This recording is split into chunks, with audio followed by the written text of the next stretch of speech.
ସବୁବେଳେ ସମସ୍ତଙ୍କ ରୋଷେଇ ଦେଖୁଛନ୍ତି, ଆଜି ମୋ ରୋଷେଇ ଟିକେ ଦେଖନ୍ତୁ ନା। ମୁଁ ଆଜି ଯାଉଛି କରିବା ପାଇଁ ଚିକେନ୍ ତରକାରୀ ଗାଉଁଲି ଷ୍ଟାଇଲର। ତ ଦେଖନ୍ତୁ, ଯେମିତି ଗାଁ ଲୋକ ଚୁଲିରେ ରୋଷେଇ କରନ୍ତି ମୁଁ ସେଇ ଟାଇପ୍ର ଚୁଲିରେ ବି ରୋଷେଇ କରି ନେଉଛି। ତ ତେଲ ତାତିଲା ପରେ ମୁଁ ତା ଦେହରେ ଗୋଟା ମସଲା ପକାଇ ନେଇଥିଲି। ଗୋଟା ମସଲା କ'ଣ ଥିଲା ମୁଁ ଆପଣମାନଙ୍କୁ ଟିକେ କହିଦେଉଛି। ଗୋଟା ମସଲା ଥିଲା ଡାଲଚିନି, ଗୁଜୁରାତି ଆଉ ତେଜପତ୍ର।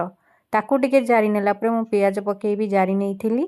ତାପରେ ବାଟି ରଖିଥିବା ଅଦା ରସୁଣ ପେଷ୍ଟ ବି ମୁଁ ପକାଇ ନେଇଥିଲି।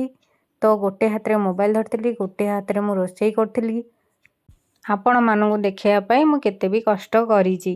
ତ ଦେଖିକିରି କେଉଁମାନେ ମୋ ଭିଡ଼ିଓଟିକୁ ସ୍କିପ୍ କରିବେନି, ଲାଇକ୍ ସହ ସବସ୍କ୍ରାଇବ୍ ବି କରିବେ। ତ ଦେଖନ୍ତୁ ମୁଁ କ'ଣ କ'ଣ ମସଲା ପକାଇ ନେଉଛି। ପ୍ରଥମେ ଲୁଣ ପକାଇ ନେଇଥିଲି, ତାପରେ ମୁଁ ତା ଦେହରେ ହଳଦୀ ଗୁଣ୍ଡ ବି ପକାଇ ନେଇଥିଲି। ଦେଖନ୍ତୁ ମୋର ଯେତିକି ହଳଦୀ ଗୁଣ୍ଡ ଦରକାର ମୁଁ ସେତିକି ଆବଶ୍ୟକ ଅନୁସାରେ ପକାଇ ନେଇଛି।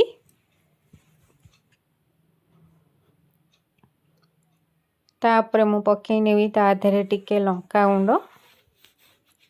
ତ ଲଙ୍କାଗୁଣ୍ଡ ମୁଁ କାଶ୍ମୀର ଚିଲି ଲଙ୍କାଗୁଣ୍ଡ ପକାଇ ନେଇଥିଲି ଟିକେ କଲର୍ ଦେଖାଯିବ ବୋଲି। ତ ଯିଏ ଯେତିକି ରାଗ ଖାଇବେ ସେଇ ଅନୁସାରେ ରାଗ ବି ପକାଇ ନେବେ। ତ ଆମେ ଯେତିକି ଖାଉ ରାଗ ମୁଁ ସେତିକି ପକାଇ ନେଇଥିଲି। ତାପରେ ଜିରା ଗୁଣ୍ଡ ପକାଇ ନେଇଥିଲି, ତାପରେ ଧନିଆ ପାଉଡ଼ର ବି ପକାଇ ନେଇଥିଲି, ତାପରେ ଚିକେନ୍ ମସଲା ବି ପକାଇ ନେଇଥିଲି। ମୁଁ ଏଇ ଟାଇପ୍ର ସବୁ ମସଲା ପକାଇ ନେଇଥିଲି। ତାପରେ କିଛି ସମୟ ମସଲାକୁ ତେଲରେ ମୁଁ ଜାରି ଦେଇଥିଲି।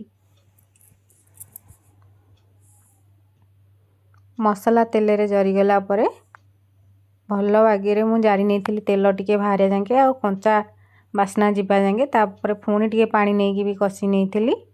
ଭଲ ଭାବରେ ମସଲା ଯେମିତି କଷି ହେଇଯାଇଥିଲା ମୁଁ ତା ଦେହରେ ଚିକେନ୍ ବି ପକାଇ ନେଇଥିଲି।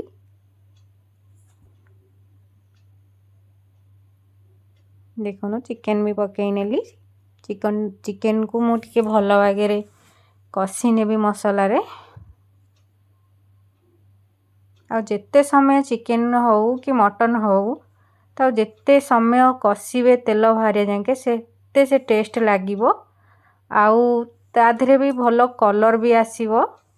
ତ ମୁଁ ବହୁତ ସମୟ କଷି ଦେଇଥିଲି। କଷି ନେଲା ପରେ ମୁଁ ଆଳୁ ଭାଜିକିନା ରଖିଥିଲି, ବର୍ତ୍ତମାନ ତାକୁ ପକାଇ ନେଲି। ତ ଜମା ଚିକେନ୍ କଷିଲା ବେଳେ କେବେ ଆଳୁ ଆଗ ପକାଇବେନି, କାରଣ ଆଳୁ ଫିଟିଯିବ। ସେଥିପାଇଁ ମୁଁ ଚିକେନ୍ଟାକୁ ଭଲରେ କଷି ନେଲା ପରେ ତା ଦେହରେ ମୁଁ ଆଳୁ ପକାଇକିରି କଷି ନେଇଥିଲି। ତାପରେ ମୁଁ ପାଣି ଦେଇଥିଲି। ଦେଖନ୍ତୁ ଏଇ ଟାଇପ୍ର ମୁଁ କଷି ନେଲା ପରେ ତା ଦେହରେ ପାଣି ବି ଦେଇ ଦେଇଥିଲି। ପାଣି ଦେଇ ତାକୁ ପୁଣି ବି କିଛି ସମୟ ମୁଁ କଷିଥିଲି। ଦେଖନ୍ତୁ ଏଇ ଟାଇପ୍ର ଆଳୁ ଆଉ ମସଲା ଚିକେନ୍କୁ ମିଶାଇ ଦେଇଥିଲି ଭଲ ଭାବରେ କଷିକିରି। ତାପରେ ମୁଁ ପାଣି ଦେଇକିରି ତାକୁ ଘୋଡ଼େଇ ନେବି।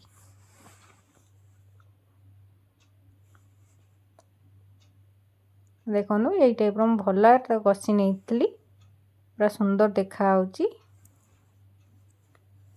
ଯେତେ କଷିବେ ସେତେ ଚିକେନ୍ ଟେଷ୍ଟ ଆସିବ, ଚିକେନ୍ ହେଉ କିମ୍ବା ମଟନ୍। ତ ମୁଁ ତାକୁ ପାଣି ଦେଇ ତାକୁ ବର୍ତ୍ତମାନ ଘୋଡ଼େଇ ନେବି।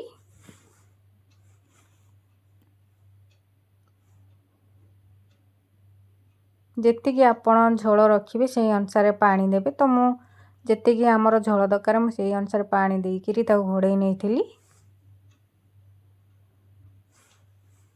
ତ ଦେଖନ୍ତୁ ଚିକେନ୍ ତରକାରୀଟା ମୋର କେଡ଼େ ସୁନ୍ଦର ଦେଖାଯାଉଛି।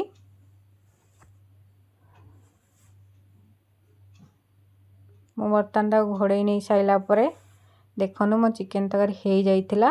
ତ ମୁଁ କେମିତି ଗାଇନିକ୍ସ